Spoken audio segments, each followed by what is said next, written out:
Assalamualaikum warahmatullahi wabarakatuh. Perkenalkan, nama saya Muhammad Rizky Ardillah dengan NIM 1705624227. Pada kesempatan kali ini saya akan mempresentasikan analisis kelayakan ekspansi internasional UMKM kopi Janji Jiwa ke pasar Malaysia berdasarkan analisis PESTEL. Presentasi kali ini ditujukan untuk memenuhi ujian tengah semester mata kuliah Bisnis Internasional dengan dosen pengampu Ibu Destia Kurnianti, SE, MSc.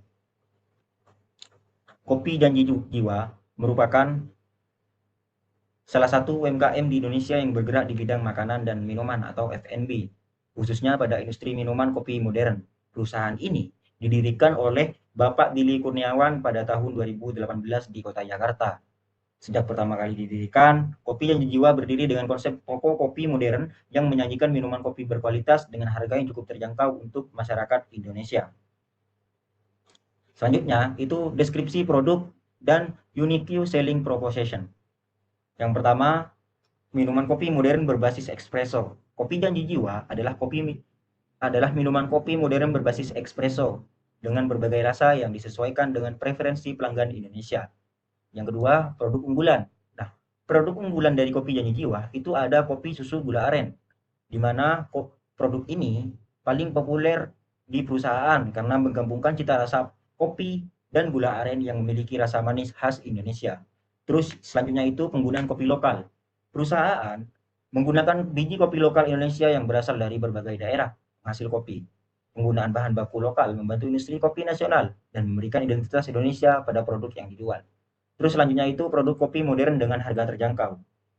Untuk menyediakan produk kopi modern dengan harga yang masuk akal dibandingkan dengan banyak merek kopi internasional lainnya. Yang terakhir, konsep Grab on Go. Kopi Janji Jiwa menerapkan konsep Grab on Go yang memungkinkan pelayanan diberikan secara cepat dan efisien yang sangat cocok dengan gaya hidup masyarakat perkotaan yang sangat mobilitas dan membutuhkan layanan yang praktis. Kenapa Malaysia cocok untuk ekspansi dari Kopi Janji Jiwa?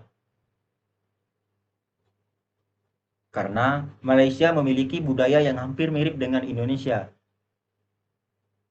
Masyarakat Malaysia cenderung menyukai minuman dengan cita rasa manis dan creamy, sehingga produk seperti kopi susu gula aren dan lain-lain memiliki peluang besar untuk diterima di pasar Malaysia. Selain itu, adanya kesamaan budaya juga mempermudah proses pemasaran serta adaptasi bisnis dibandingkan jika perusahaan masuk ke negara dengan budaya yang sangat berbeda. Selanjutnya itu pestel, di mana pestel ini ada 6 kelompok. Yang pertama politik, ekonomi, terus environmental, sosial, teknologi, dan legal. Yang pertama itu politik. Poin pertama itu politik yang stabil. Nah, dibandingkan dengan beberapa negara yang berkembang lainnya, Malaysia adalah salah satu negara Asia Tenggara yang memiliki politik yang stabil karena berpengaruh terhadap keamanan, investasi, kelancaran perdagangan, dan kepastian regulasi bagi perusahaan asing. Terus yang kedua, hubungan ekonomi dan perdagangan yang kuat. Malaysia dan Indonesia memiliki hubungan ekonomi dan perdagangan yang sangat kuat sebagai anggota ASEAN. Kedua negara bekerja sama dalam berbagai hal seperti perdagangan, investasi, dan pengembangan usaha kecil dan menengah. Yang kedua itu ada ekonomi. Yang pertama, produk domestik bruto atau PDB yang tinggi. Malaysia memiliki PDB yang tinggi dibandingkan sebagian besar negara ASEAN lainnya, menjadikannya salah satu negara Asia Tenggara yang cukup maju menurut data dari World Bank Open Data. Ekonomi Malaysia berkembang dengan cepat, yang menunjukkan pasar yang potensial bagi bisnis asing. Terus selanjutnya itu daya beli masyarakat yang sangat tinggi.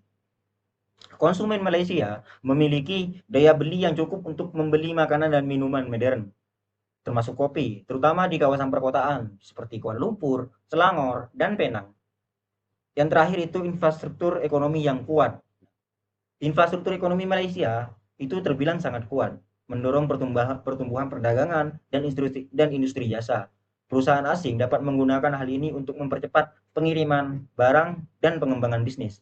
Terus yang ketiga itu ada sisi sosial. Yang pertama itu karakteristik sosial yang cukup relevan. Malaysia memiliki karakteristik sosial yang cukup relevan dengan target pasar yang ditargetkan oleh Kopi Janji Jiwa karena populasinya yang besar dan mayoritas penduduknya adalah usia produktif. Karena konsumsi kopi telah menjadi bagian dari gaya hidup kontemporer. Terus yang kedua, urbanisasi yang tinggi.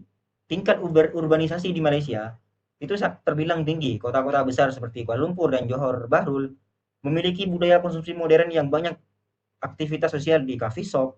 Banyak pelanggan menggunakan coffee shop sebagai tempat untuk bersosialisasi, bekerja, dan belajar. Yang ketiga itu sertifikasi halal. Nah, di sisi budaya, karena kebanyakan orang Malaysia beragama Islam, aspek halal sangat penting ketika mereka memilih barang apa yang mereka beli. Orang-orang Malaysia akan lebih mudah menerima barang dengan sertifikasi halal daripada barang tanpa sertifikasi yang jelas. Terus selanjutnya itu di sisi teknologi. Yang pertama itu platform digital. Malaysia adalah salah satu negara Asia Tenggara yang paling maju dalam teknologi digital dengan infrastruktur internet dan penggunaan smartphone yang tinggi. Pertumbuhan bisnis berbasis digital sangat meningkat di Malaysia. Terus yang kedua itu negara Asia Tenggara yang paling maju dalam teknologi digital. Bisnis seperti makanan dan minuman sekarang dapat berkembang melalui platform digital seperti aplikasi pengiriman online dan media sosial berkat kemajuan teknologi.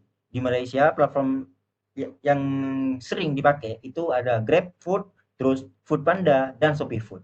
Terus selanjutnya itu ada di sisi environmental atau lingkungan. Yang pertama itu konsumen peduli terhadap sustainability. Kenapa ini sangat penting? Karena di masyarakat Malaysia itu sangat melihat pada perusahaan yang menjalankan tentang skema ramah lingkungan, terus pengurangan limbah plastik dan penggunaan bahan baku itu sangat dilihat oleh masyarakat Malaysia. Terus yang kedua itu pengolahan limbah menjadi perhatian penting. Perusahaan di Malaysia harus mempertimbangkan penggunaan kemasan yang lebih ramah lingkungan dan pengolahan limbah yang baik karena negara Malaysia sedang mengadopsi kebijakan untuk meningkatkan praktik bisnis yang ramah lingkungan dan mengurangi penggunaan plastik. Terus yang terakhir itu di sisi legal atau hukum. Nah, yang pertama itu undang-undang peraturan yang ketat terhadap barang makanan dan minuman impor. Malaysia memiliki peraturan yang sangat ketat terhadap barang makanan dan minuman impor. Nah, untuk memastikan bahwa produk yang beredar aman untuk dikonsumsi oleh masyarakat pada umumnya. Terus yang kedua itu sertifikasi halal dari Departemen Pembangunan Islam Malaysia atau JAKIM. Sertifikasi halal yang dikeluarkan oleh Departemen Pembangunan Islam Malaysia atau JAKIM karena sebagian besar penduduk Malaysia agama Islam, sertifikasi ini sangat penting untuk produk makanan dan minuman yang ingin dijual secara luas. Nah, berikut adalah kompetitor janji jiwa jika melakukan ekspansi ke Malaysia. Itu ada dua. Yang pertama kompetitor asing, yang kedua kompetitor lokal. Kompetitor asing itu ada yang pertama Starbucks, terus yang kedua itu The Cafe Bean and Tea Leaf. Terus kompetitor lokal itu ada Zeus Coffee dan Old Town White Coffee. Nah, selanjutnya ada target pasar. Target pasar dari Kopi Janji Jiwa itu ada generasi muda, pekerja kantoran, dan mahasiswa dan pelajar.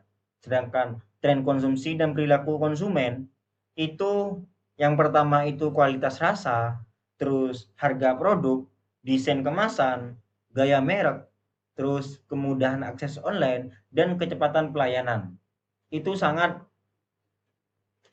berdampak pada perusahaan tersebut. Selanjutnya itu strategi masuk pasar.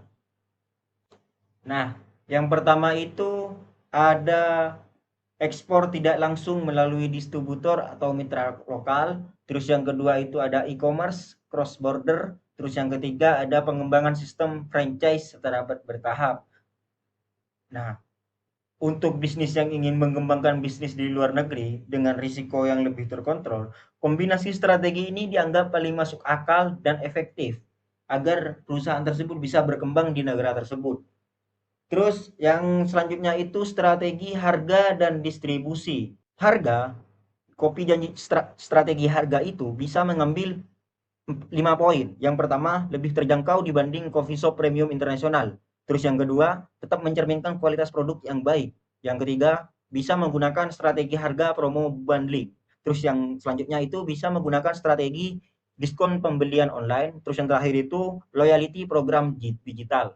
Terus di sisi strategi distribusi itu ada 4 macam. Yang pertama outlet. Perusahaan dapat membuka cabang di tempat yang strategis seperti pusat pembelanjaan, area perkantoran, kampus, dan kawasan kota yang sangat ramai. Terus yang kedua, platform delivery online. Perusahaan bisa menggunakan seperti GrabFood, Foodpanda, terus ShopeeFood untuk menjadi pendekatan penting karena pelanggan Malaysia sering menggunakan layanan pengiriman. Terus selanjutnya itu pemasaran online dan media sosial. Perusahaan harus memanfaatkan Instagram, TikTok, dan Facebook sebagai sarana utama promo agar bisa mempromosikan produk tersebut. Terus selanjutnya itu distribusi melalui mitra lokal. Penggunaan distributor lokal bermanfaat bagi bisnis dalam menyediakan bahan baku, penyebaran produk, dan manajemen operasional lokal. Nah, selanjutnya itu tantangan dan mitigasi. Tantangan-tantangan yang mungkin akan terjadi jika Kopi Janji Jiwa melakukan ekspansi ke Malaysia, antara lain tingginya tingkat persaingan dalam industri kopi Malaysia. Terus yang kedua, ekspektasi kualitas tinggi. Selanjutnya itu sulit membangun brand awareness dan nilai tukar mata uang. Terus mitigasinya itu perusahaan Kopi Janji Jiwa harus menjaga kualitas produk yang akan dipasarkan ke Malaysia. Terus selanjutnya itu kolaborasi komunitas atau influencer. Nah, Kopi Janji Jiwa ini harus melakukan berkolaborasi dengan influencer yang ada di Malaysia agar bisa memperkenalkan produknya terhadap halayak umum. Nah, selanjutnya itu kesimpulan dan rekomendasi.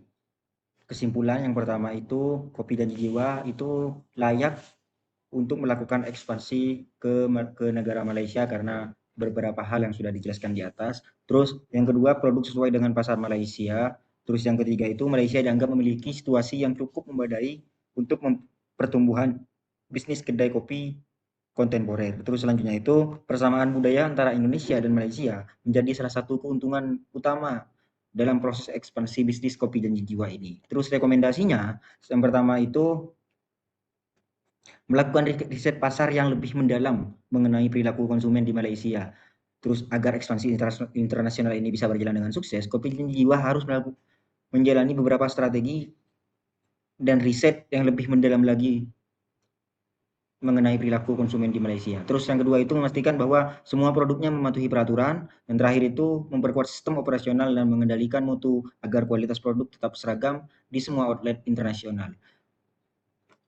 Mungkin itu saja yang bisa saya sampaikan, kurang lebihnya mohon maaf. Assalamualaikum warahmatullahi wabarakatuh.